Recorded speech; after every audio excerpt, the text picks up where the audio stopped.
Thursday, October 31st.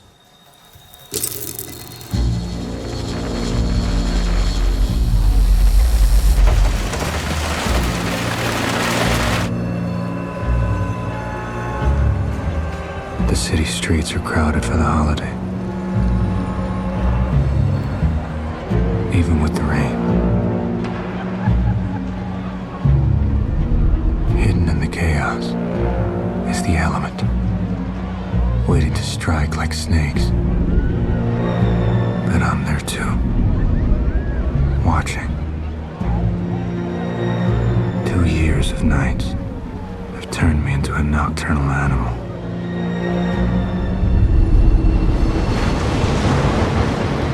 I must choose my targets carefully.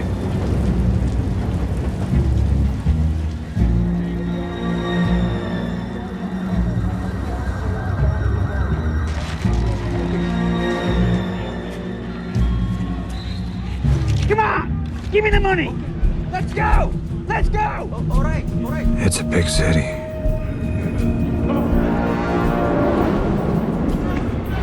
I can't be everywhere.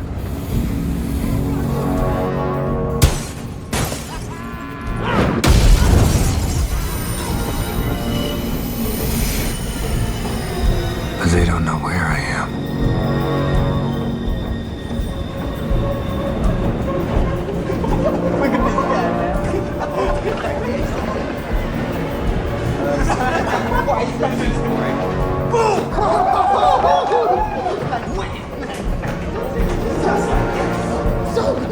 That's what I'm talking about. See it?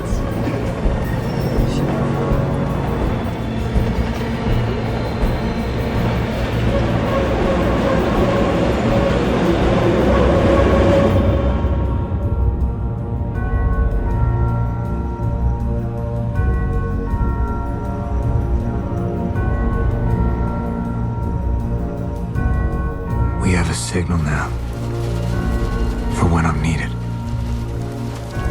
But when that light hits the sky, it's not just a call. It's a warning to them.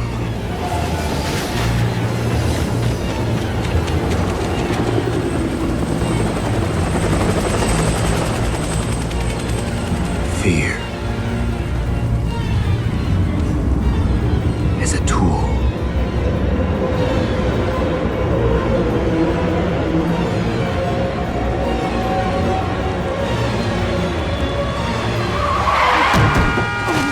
Are you out of your mind? Watch where you're going, Grumpy!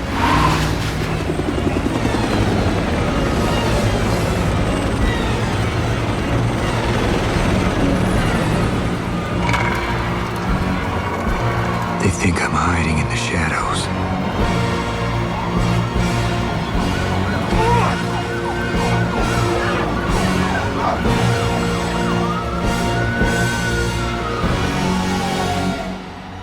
But I am the shadows.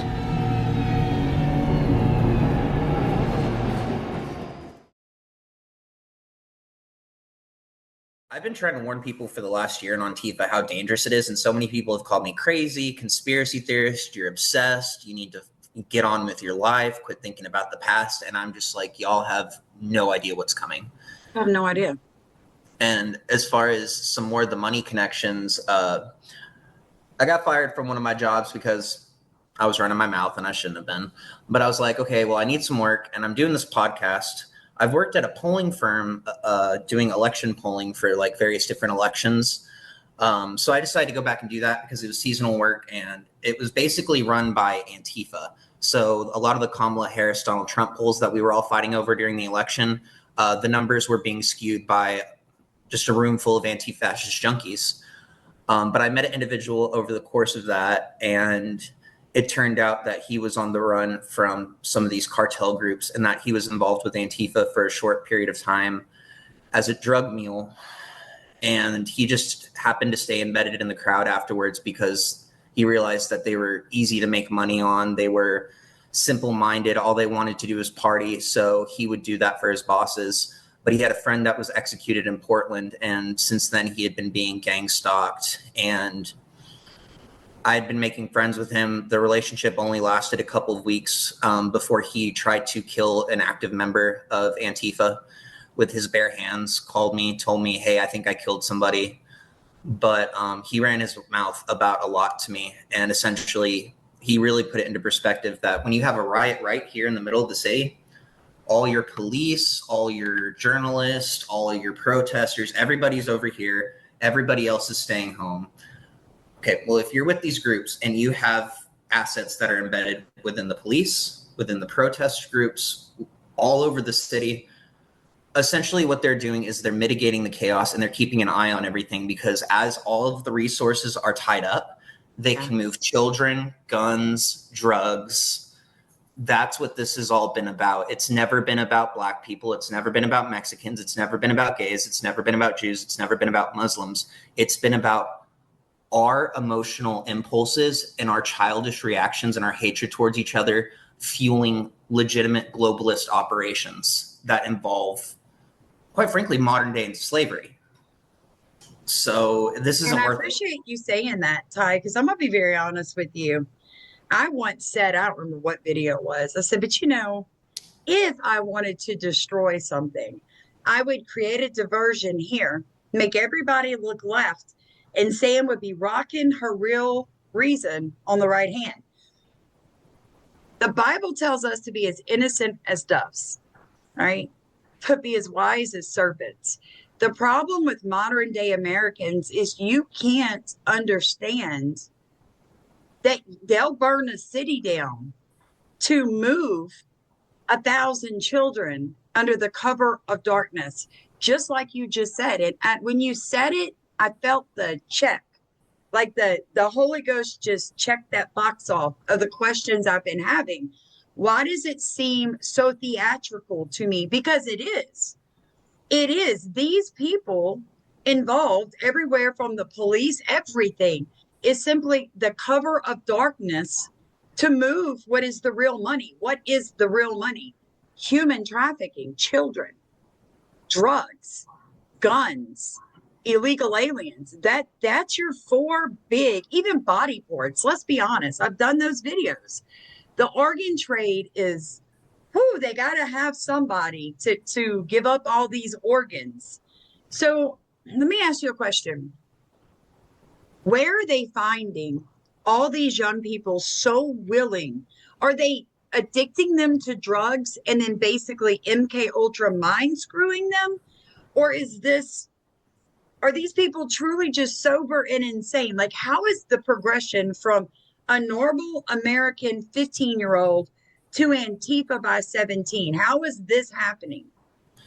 I think it's nuanced depending on how you look at it. And even when I started speaking out, I wasn't.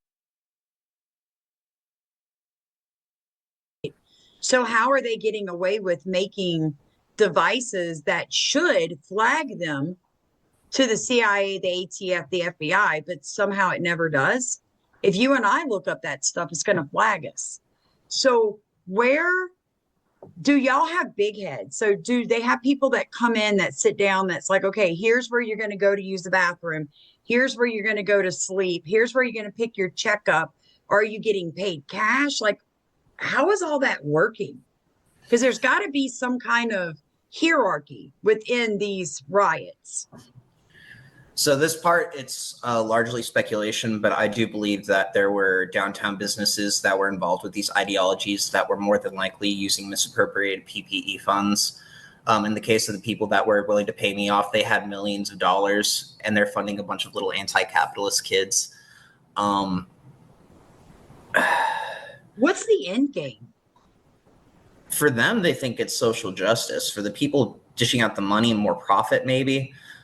But I mean, so these spaces are completely sold out. When Harry Potter and the Deathly Hallows Part 1 and 2 came out, I went to the movie theater to watch those movies like 3 or 4 times right off the bat. I was younger when it came out, probably like middle school. And I remember crying every time that I would watch it, and I'd still cry. And I didn't get why. And I always told myself, this is going to make sense one day. I just don't know what it means. Like, the Death Eaters have infiltrated the ministry. All of our cities are taken. We have villains and goons and various different factions and anarchists. It may not even be necessarily about profit anymore so much as like blackmail, threats to people's life. There's a lot of financial crime that happened during the COVID era, and I think a lot of those people are very invested in making sure that muddying those numbers never sees the light of day. And as far as what you were talking about with these kids are looking up how to build bombs and they can buy drugs online. Why is it not pinging them? It is pinging them. It's not, those systems aren't to prevent these people from committing tragedies. It's to keep an eye on them like a chess piece and to move them around. My friend Larry, by the end, he was declaring himself to be demon possessed, I am Legion, all of that stuff. Like the texts are on my channel. It's all there. But he threatened to shoot up the same police department that I protested for many, many years. And this is all public too, because kind of like you were saying, like, if I don't put everything out publicly, like it's going to come back and bite me. And he agreed to do it all publicly anyways. And I still talk to him on the channel. We haven't talked since this happened, but I operate my channel in a way that if he's watching or a guy like him's watching, they'll feel understood. They'll feel like they can get through the day. And most importantly, that his story in regards to how these things operate gets out. But no, I talked to the police and I gave them the audio and I said, I'm really scared for my friend right now. I really think he's going to walk through the door and shoot you guys. Oh. And they're like, okay, well, we're going to give you a call back immediately. This is a cause for concern. And I'm like, okay, thank God. 3 days later, I haven't heard anything yet. And I'm like, so you're trying to stop a tragedy, but they want it to literally happen. Somebody within that office, can you say which police department it is? Oh yeah, it was the Eugene Police Department. Okay, so you already said they're probably, most of them are on payroll. Yeah. The thing with the police, I think they kind of had their own little civil war during the BLM era. I think some of them sided with the rioters, but then others sided with the militias. And you could see it playing out both ways throughout time. Like there was times where cops left guns on the roof for Proud Boys, and then there'd be times that police would arrest journalists for Antifa. I think we're really getting into Civil War territory. And as of last night too, 400 Texas National Guard members being sent to Oregon. I feel like we're getting really close to the point where the police and the feds are going to start possibly popping shots at each other. Okay, so thank you. That's what I was trying to. So what you think's probably fixing to happen is these ideologies have rooted in so badly in specific cities, our major cities. Because you said it earlier, I wrote it down because I take notes. You said that all of our cities are controlled by Death Eaters, basically. So just philosophically speaking, the darkness has taken over all our major cities. So inside of each of those groups, you've got constitutionalists, people who love our country and want to do the right thing, but you also have people that want anarchy, and both sides think they're right. And eventually it's going to come brother against brother. Yeah. What I want people to realize, and I'm glad you're saying all that, is Antifa is cannon fodder. They are not the real enemy. They are the forces that the real enemy has gathered so that the people who are angry, someone listening to this right now who's just like, screw this guy, these people deserve to get the snot beat out of them, you're going to be exhausted by the end of that fight.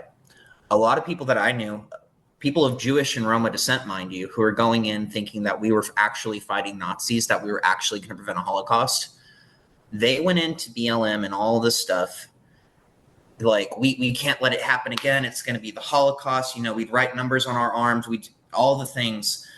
And you know what that did? It demoralized them. And by the time all the Muslim extremists came around and all the white kids started putting towels on their heads, these people were left broken. They felt like the fight was not worth winning anymore. They had exhausted all of their resources. They had exhausted all of their strength. A lot of people who were a part of that wound up killing themselves, overdosing on drugs. Like, no one too personal to me, but stories that I've heard. The Jewish person actually that I'm talking about was actually very close to me. She was part of the federal courthouse attacks. She had friends who had helped set the Portland Police Department on fire. I got to see videos that MSNBC never got to see on that. But she was of Jewish descent. And yeah, by the end, you know, she's declaring herself to be non-binary. She's strung out on drugs all the time. She had a fentanyl overdose. And she's probably looking at what's happening right now, wanting to kill herself. That's the reality of what we're dealing with. So anyone that may be actually causing a Holocaust that would come round her up, well, now she's just limp, weak, feeble, and broken. So she's easy to pick up and drag to the camp. So if you exhaust all of your resources on Antifa, if you exhaust all of your fight, all of your mental energy thinking that these are the enemies, you've already lost. I agree.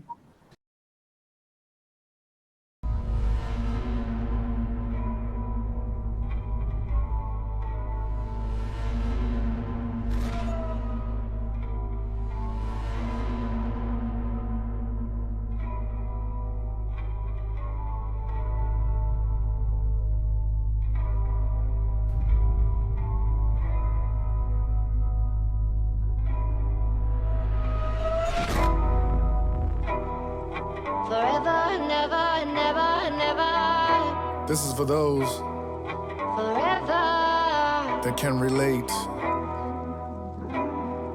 forever, never, never, never. Don't hide it.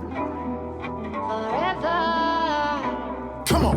I don't think anything helps. Crazy, but fuck being anything else. Made me the animal that I became to be. Gotta go really insane with these wicked ideas in front of the people without being nervous. They loving the killer they came to see. Even though he's fucked up mentally. Back in the day I was down, I was nothing but tough luck. Sent to me, talking to myself, and I learned to talk backwards. Hey, shook that thing and I put it in a raw rap verse. It worked. It's perks. What? It hurts. What? It irks. Flying, but I'm sinking, cause the crazy things I'm thinking got you sleeping in a hearse. My brain is cursed. Closed in this hell, but my soul isn't stale, isn't failed. So sinister, got a ghost in a shell. Why did it fit so perfect? When I was young, I didn't cry. When it hit me like, caught crazy. And I plan on keeping that shit. Forever, never, never, never. Inside of me, I do believe this is Forever, caught crazy. And I plan on keeping that shit. forever, never, never, never. Inside of me, I do believe this is Forever. if you ain't some type of crazy, you ain't shit. Facts. You keep the fake up front, then push the real shit to the back. The point I'm trying to make is if you're faking that it's so shady. But my crazy gets your crazy. Whoa, baby.